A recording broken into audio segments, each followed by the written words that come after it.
Bem-vindo a mais uma viagem para a terra de Israel, conhecendo os lugares bíblicos ao vivo, a Bíblia em 3D.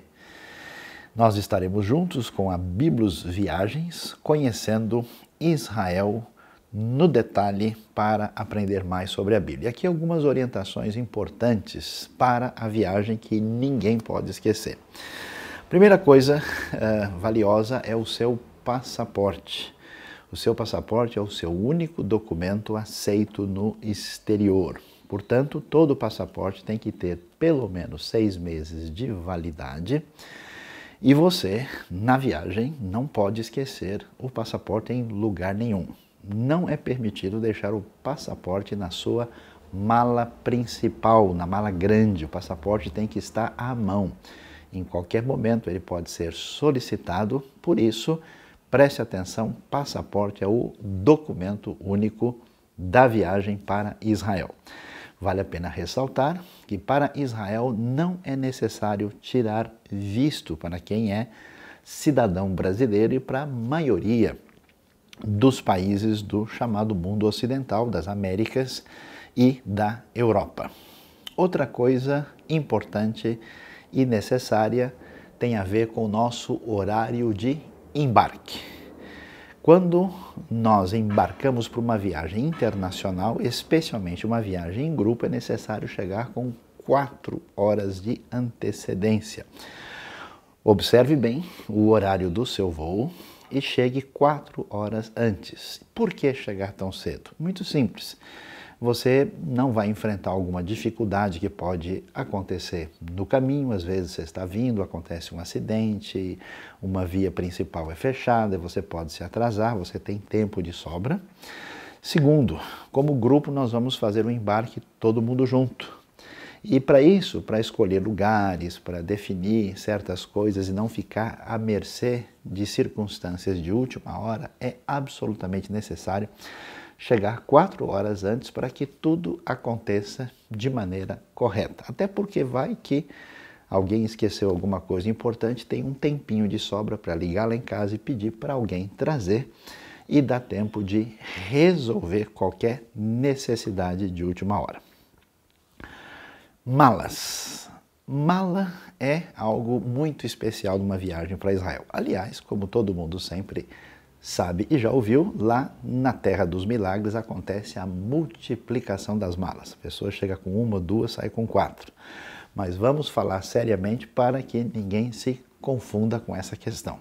Portanto, preste atenção. A Biblos permitiu uma identificação mais fácil das malas, tem uma etiqueta especial com o nome Biblos, também uma cinta em torno da mala para facilitar a identificação e também para que as malas sejam devidamente seguras. A recomendação é que não sejam colocados cadeados nas malas. Por quê? Porque necessariamente Israel, por segurança, vai abrir a mala e, portanto, o cadeado seguramente vai ser aberto e às vezes até mesmo quebrado. Portanto, é melhor colocar uma cinta de proteção e até mesmo uma mala que está com cadeado sempre vai chamar mais atenção. Essa é a recomendação, apesar de que cada pessoa tem direito de fazer conforme achar melhor, mas fica o aviso de que em Israel isso vai ser aberto.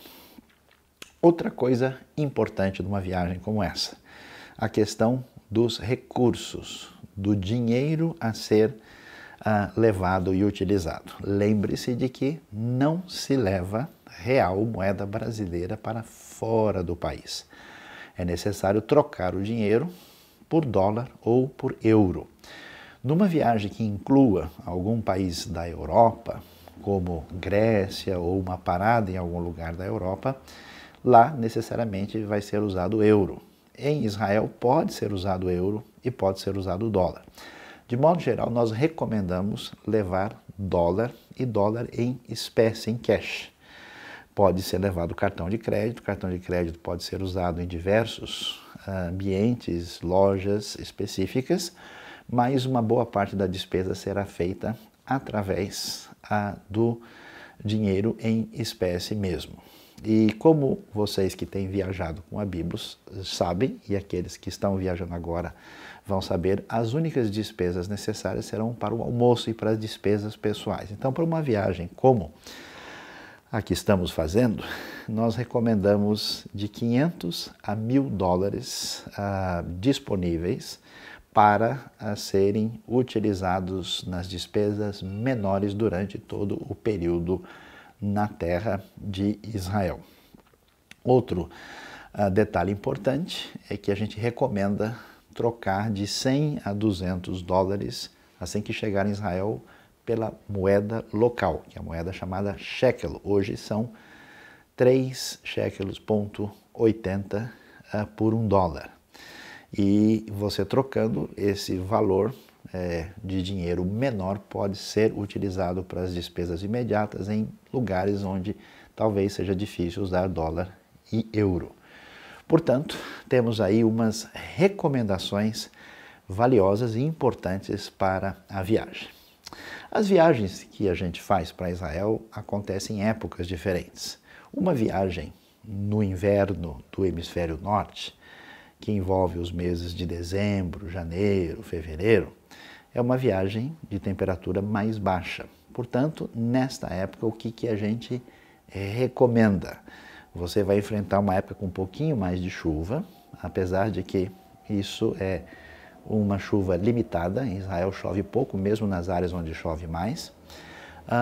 Uma época mais fria, pode-se ver neve em um lugar ou outro, apesar que é bastante raro.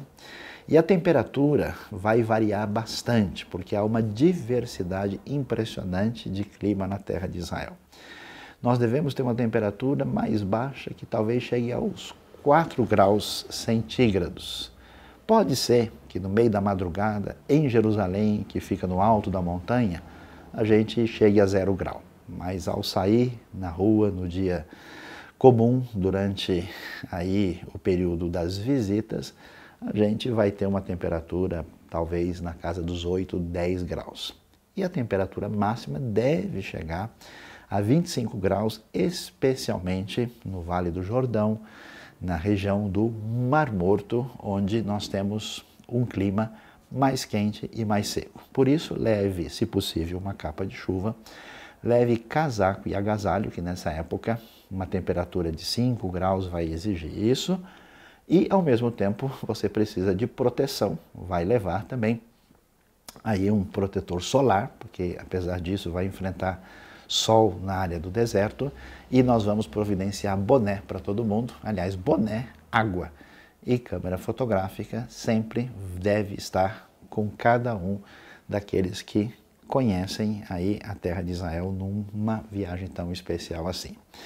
Falando da viagem, é importante deixar bem claro que numa viagem como essa, a gente tem quais objetivos? O objetivo principal é conhecimento bíblico, é de inspiração pessoal, espiritual e de aprofundamento naquilo que envolve a nossa melhora como pessoa que conhece a Bíblia e os seus valores e os seus ensinamentos. É importante destacar isso porque muitas vezes a pessoa vai para uma viagem dessa apenas para passear. Vai ficar claro que não é o objetivo principal da viagem.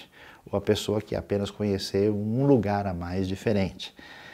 O foco é esse, não é uma viagem de mero turismo e de passeio, é uma viagem com conteúdo, é uma viagem com explicações bíblicas, históricas, arqueológicas, com guia especializado, de nível mais elevado. E também não é uma viagem ritual ou mística.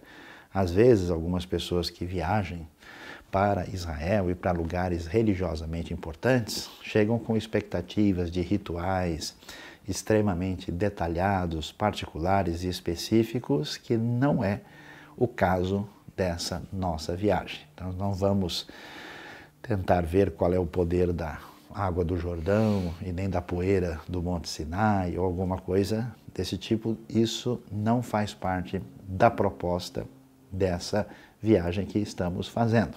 Numa viagem de grupo, e particularmente com um foco tão claro e definido, é muito importante fazer tudo da maneira melhor possível. Então, algumas orientações são importantes aqui e você deve considerar com bastante atenção. Você vai para um lugar no Oriente Médio, onde são faladas línguas diferentes, que a maioria das pessoas não entende, onde os costumes são diferentes, portanto, a gente pede a atenção de todos para sempre acatar a orientação da liderança da viagem. Porque às vezes você não sabe que lugar é esse, como é que funcionam as coisas aqui. A gente pode cometer erros, ferir sensibilidades e criar dificuldade. Então sempre acate as orientações que são dadas na viagem. Nunca se separe do grupo. Nunca fale, eu achei interessante tal coisa, eu vou lá dar uma olhada, ver do que é. Sempre avise, porque você pode se perder, você pode ter dificuldades de comunicação, então nós precisamos estar juntos o tempo todo. Quando a gente for fazer as visitas num determinado lugar, é preciso fazer tudo de maneira organizada para que todo mundo tenha o devido aproveitamento. Então, o que a gente faz? Nosso padrão da viagem é sair todo mundo junto do hotel na hora marcada, chegar no lugar que vai ser visitado, e quando chegarmos lá, naturalmente, todo mundo precisa ir para a nossa, vamos dizer, responsabilidade número 1, que é ir diretamente aos banheiros, conhecendo os banheiros da Terra Santa, veja só. Por que isso é importante? Porque todo mundo durante o trajeto vai sentir essa necessidade. E se cada vez que alguém pedir e for procurar, fica uma desorganização geral. Então, todo mundo primeiro vai aos banheiros, faz todo o que é necessário ali, se refrescar, se preparar devidamente para a continuidade da nossa visita. Depois, todos se reúnem juntos para um momento de explicação. Algumas pessoas desavisadas saem tirando fotos de coisas que depois eles vão perguntar: o que é isso mesmo que eu estou fotografando aqui? Para que isso não aconteça, escute a explicação. Que lugar é esse? Onde é que é mencionado na Bíblia? Qual é a importância? O que é cada uma das coisas que a gente está vendo aqui? Por que isso tem valor? Aí todo mundo vai poder aproveitar. Depois de ter todos ido ao banheiro, ouvido a explicação, chega o momento de reflexão e inspiração. Qual é o significado deste lugar para quem conhece as Escrituras? Então chega um momento em que a gente lê um texto bíblico ligado ao local, faz a devida sintonia entre o que a gente vê e o que a Bíblia nos fala, e depois desse momento, aí sim, vem o que a gente fala brincando, né, que é a fotografação. Aí todo mundo pode tirar fotos do grupo, com os amigos, o famoso selfie de recordação e lembrança, e aí a gente fazendo isso organizadamente, todo mundo consegue ter o melhor proveito. E é importante a gente conseguir fazer isso em grupo, de uma maneira organizada e bastante proveitosa para todo mundo. Para que isso aconteça, uma outra necessidade é a gente ser atencioso com os horários. De modo geral, nós vamos acordar às 6h30 da manhã, a não ser que haja uma necessidade específica e particular que mude o horário. Se espera que das 6h30 até as 7 a pessoa já esteja pronta para descer e tomar o café. Toma o café da manhã com tranquilidade, dá tempo de ainda voltar ao quarto, pegar lá seus pertences de mão, escovar os dentes, se preparar para, atenção, estar no ônibus às 7h50, às 7h50.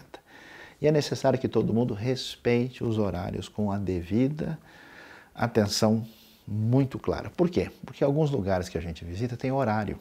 Se a gente atrasa, a gente perde o lugar. Depois, na sequência, já tem outro grupo preparado para entrar. E aí a visita que ia ser, por exemplo, de 1 hora, pode ser reduzida para 20 minutos. Pode ser muito prejudicada. Portanto, a gente pede a atenção de todos. Quando a gente obedece os horários, faz tudo de maneira organizada, o proveito é geral e ainda sobra um tempo para a gente poder aproveitar de maneira mais definida no final do dia. Chegando em Israel, nós estamos num ambiente diferente. Quando o avião aterriza, nós estamos num dos países mais seguros do mundo. E para ser seguro, Israel tem uma série de observações necessárias para os visitantes olharem bem para aquilo que tem a ver com essa segurança do país.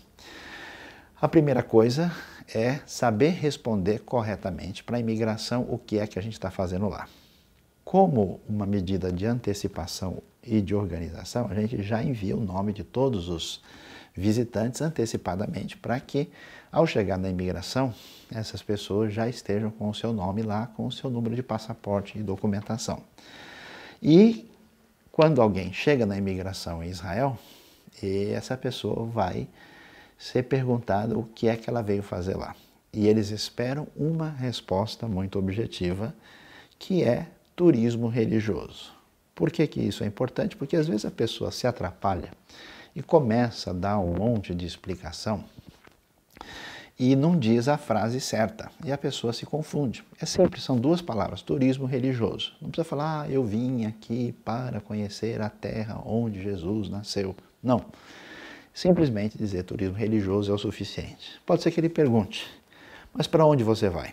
A resposta são 3 lugares, Jerusalém, Galileia e Mar Morto. Você vai receber lá, você está com o panfleto da viagem. Caso a imigração faça uma pergunta a mais, você pode dizer, olha, a viagem é essa aqui. E a pessoa tem um documento na mão para olhar com detalhes. Você já pode imaginar, e talvez esteja perguntando, mas eles vão falar comigo em português? Inicialmente não. Eles vão falar com você em inglês. E como é que a gente lida com isso? Se você fala inglês muito bem, inglês fluente, você pode responder. Mas se o seu inglês não é fluente, até porque a pessoa que vai atender você fala inglês com sotaque, é um israelense que tem inglês como segunda língua, e você corre o risco de não entender direito, então é melhor você dizer no English, português, Brasil. Eles têm gente que pode atender as pessoas em português se precisar.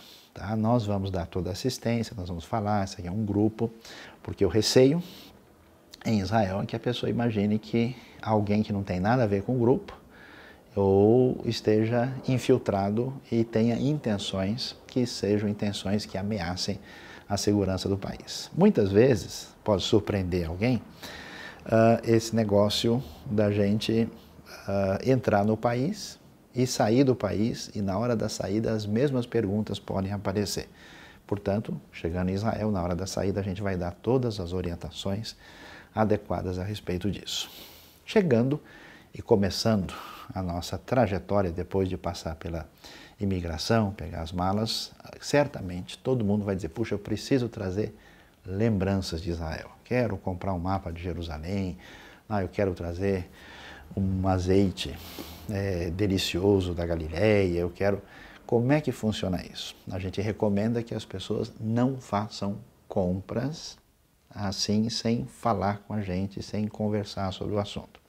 Por quê? Porque cada hora que a gente parar em algum lugar, se todo mundo sair comprando o que aparecer na frente, não tem viagem. Você não vai conhecer lugar nenhum.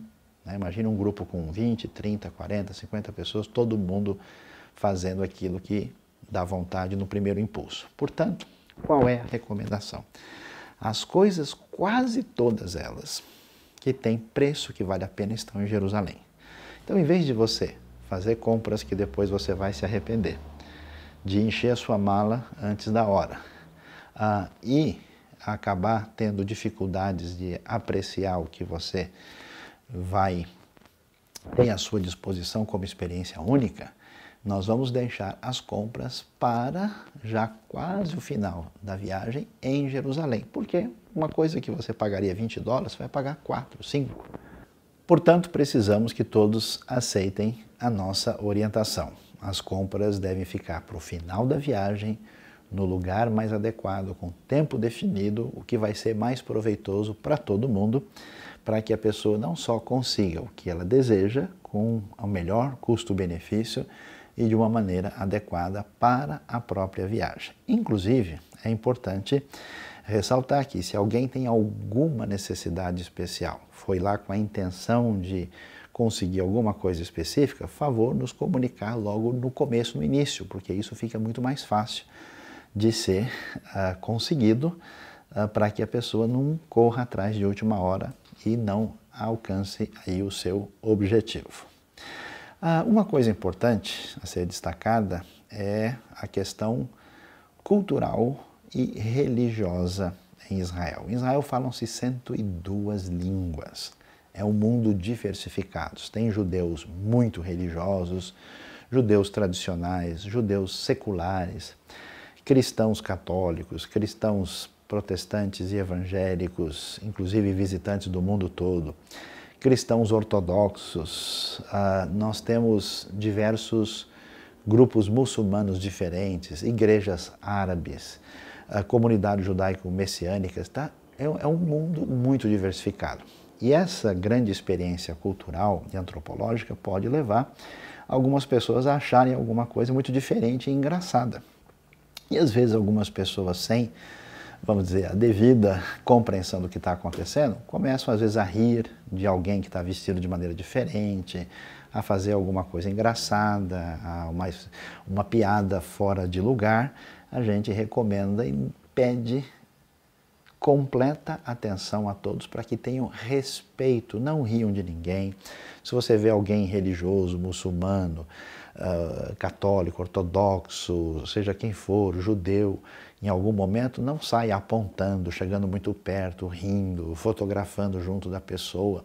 Lembre-se que, especialmente no contexto judaico, religioso e muçulmano, homens e mulheres ficam distantes, né? Você não pode chegar para um homem ou uma mulher, se aproximar, vem aqui, deixa eu te dar um abraço, vamos tirar uma selfie juntos, porque é um ambiente cultural diferente. Por isso, a gente vai precisar que todos prestem atenção na questão das roupas. As roupas, como dissemos, tem a ver com a temperatura. No dia que está mais à vontade, você vai ter temperatura de 25 graus. Às vezes vai estar frio, vai estar 5 graus. Mas não só nesse contexto a gente deve entender a questão das roupas.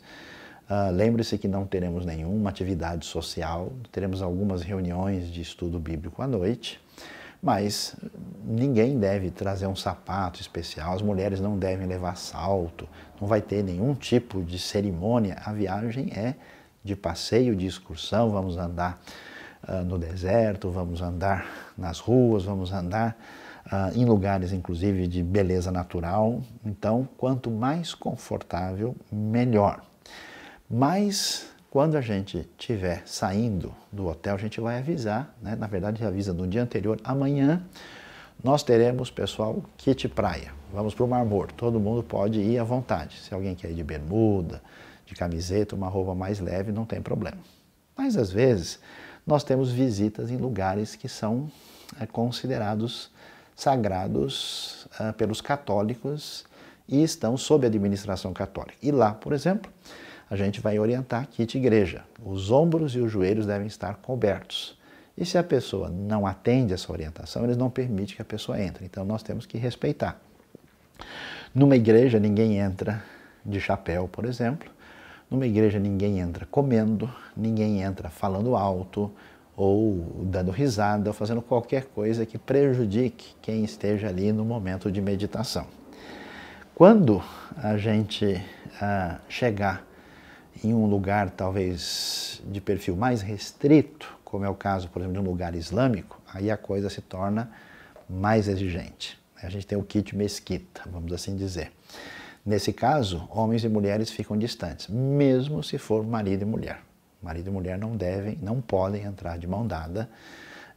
Isso acontece também, por exemplo, no ambiente judaico-religioso, né? No Muro das Lamentações tem uma área dos homens, outra das mulheres.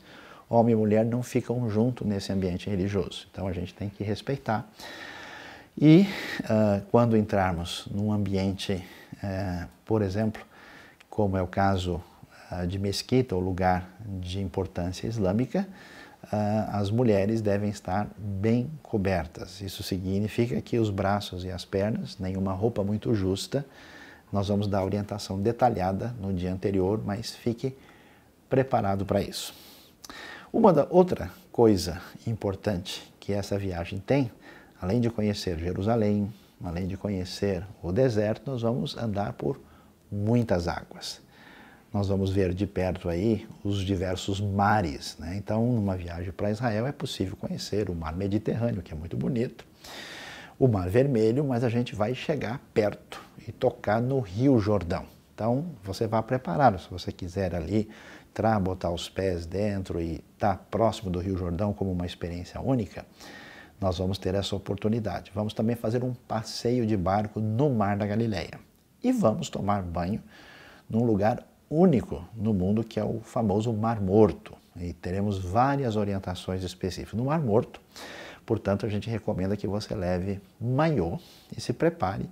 E, aliás, como a água do Mar Morto é cheia de sais, geralmente o maiô acaba sendo atingido. Então, a gente não recomenda aí um maiô muito caro, muito especial, um maiô de uso comum, porque, de fato, os sais e o diferencial dessas águas acabam influenciando significativamente ali na roupa que vai ser usada. A experiência na terra de Israel é absolutamente extraordinária, não só do ponto de vista geográfico, arqueológico, histórico, geológico, mas principalmente histórico e de fé e de inspiração pessoal para alguém que tem a oportunidade de ver a história bíblica assim diante dos seus olhos como um momento especial de aprendizado e de inspiração.